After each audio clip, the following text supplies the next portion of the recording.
Welcome students. आप लोग मेरे वीडियोस देख रहे हैं, लाइक कर रहे हैं, मुझे बहुत अच्छा लग रहा है।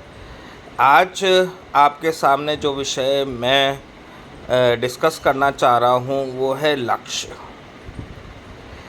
लक्ष्य एक ऐसा शब्द है जो हमें एक मोटिवेशन देता है, जो हमारा सपना है उसे पूरा करने के लिए। देखिए, लक्ष्य जो है वो कुछ ना कुछ संसाधनों की मदद से हमें प्राप्त होता है, और जीवन में संसाधन सबके साथ सीमित होते हैं।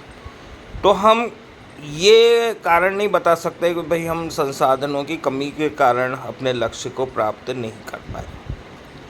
सबसे महत्वपूर्ण संसाधन जो है और जो कभी रुकता नहीं है वो है वक्त या समय।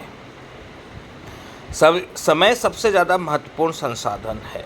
समय रहते अगर हमने और संसाधनों का उपयोग करके सफलता प्राप्त कर ली तो हमारा लक्ष्य पूर्ण होता है।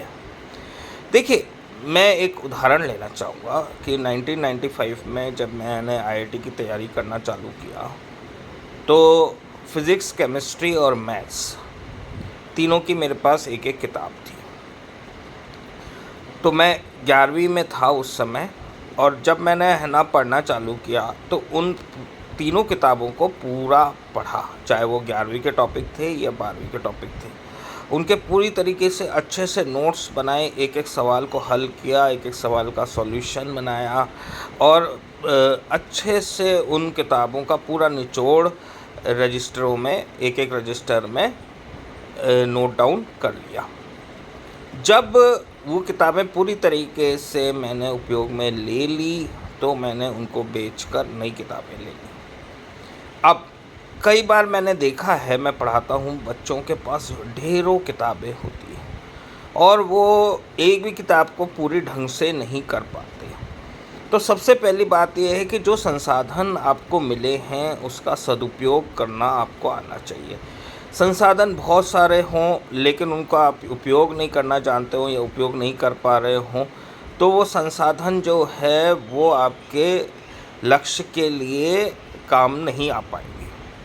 और बहुत कम संसाधन हो तब भी आप को दिक्कत हो सकती है। लेकिन कभी भी आपको अपने लक्ष्य से भटकना नहीं है, अपने सपनों को पूरा करना है, तो उसके लिए आपको कहीं ना कहीं प्रयत्न करने पड़ेंगे। जैसे मान लीजिए आपके पास कोई किताब है, आपके दोस्त के पास कोई दूसरी किताब है, आप उससे एक्सचेंज कर सकते हैं। या जैसे मैं स्कूल में था तो मैं स्कूल की लाइब्रेरी से किताबें इशू कराता था, तो आप कई बार टीचर्स की जो स्पेसिमेन कॉपी है उनसे लेता था, उसको पढ़ता था, उनको रिटर्न करता था।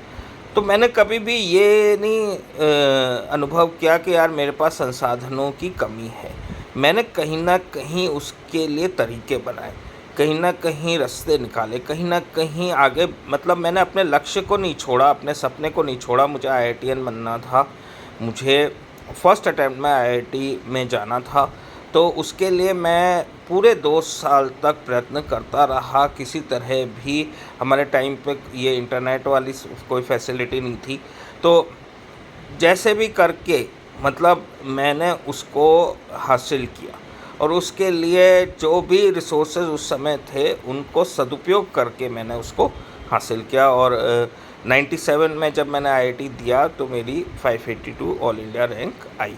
तो कहने का अर्थ ये है कि ऐसा नहीं है कि मैंने बहुत सारी किताबें खरीदी तब जाके मुझे सफलता मिली, या मैं दिन रात लग गया।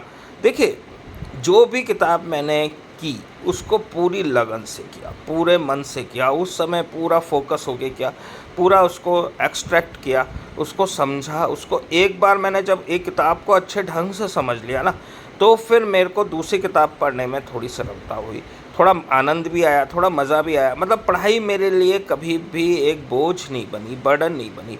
और यही स्ट्रेटेजी मैंने फिर आगे और एग्ज़ाम्स दिए तो उनमें भी काम आई। जैसे मैंने आईएएस का आपको पुराने लेक्चर में बताया है कि है ना प्री एग्ज़ाम क्लियर किया, तो उस समय भी मैंने यही जो है स्ट्रेटेजी फॉलो की और इसी तरह से अपने लक्ष्य को प्राप्त किया। हालांकि मेरा जो इंटरेस्ट था वो टीचिंग में था, तो प्री के बाद मेंस की तरफ मैं नहीं डाइवर्ट हुआ। और मैं टीचिंग फील्ड में भी बच्चों को हमेशा यही मोटिवेट करता रहा कि अपने लक्ष्य को प्राप्त करने के लिए कभी भी जो है ये ना सोचें कि हमारे पास संसाधनों की कमी है। अगर हम थोड़ा सा विवेक यूज़ करेंगे, थोड़ा सा जो है ध्यान देंगे, तो हमारे पास जो संसाधन होते हैं उनसे हम बहुत अच्छी सफलता प्राप्त कर सकते हैं, बड़ा से बड़ा लक्ष्य प्राप्त कर सकते हैं। और इसीलिए मैंने ये टॉपिक आज लक्ष्य रखा, क्योंकि कई बार जो है स्टूडेंट्स जो है वो असफलता का कारण ये बताते हैं कि भाई हमारे पास ये किताब नहीं थी, वो किताब नहीं थी, ये हमें नहीं पता लग पाया। तो देखिए, हमें सीखना है, हम सीखने के लिए बने हैं। तो सीखते हैं तो अनुभव तो इसी तरह से होते हैं, जैसे जैसे हम आगे बढ़ते जाते हैं तो कहीं ना कहीं हमें नई चीज़ें पता लगती हैं। तो उसके लिए हम मान लीजिए कहीं पे मान लीजिए चाय पीने ही बैठे हैं, है ना, ढाबे पे, तो वहाँ अखबार पढ़ ले तो वो भी एक संसाधन है, वो भी हमें कहीं ना कहीं नॉलेज प्रदान करता है, कुछ थोड़ा एंटरटेनमेंट भी प्रदान करता है। तो कहीं ना कहीं हम ये ना माने कि अरे यार हम तो मूवी देखेंगे तभी हमारा माइंड रिलैक्स होगा, पिक्चर हॉल में पैसा खर्च करेंगे तभी हमारा माइंड रिलैक्स होगा। ऐसा नहीं है।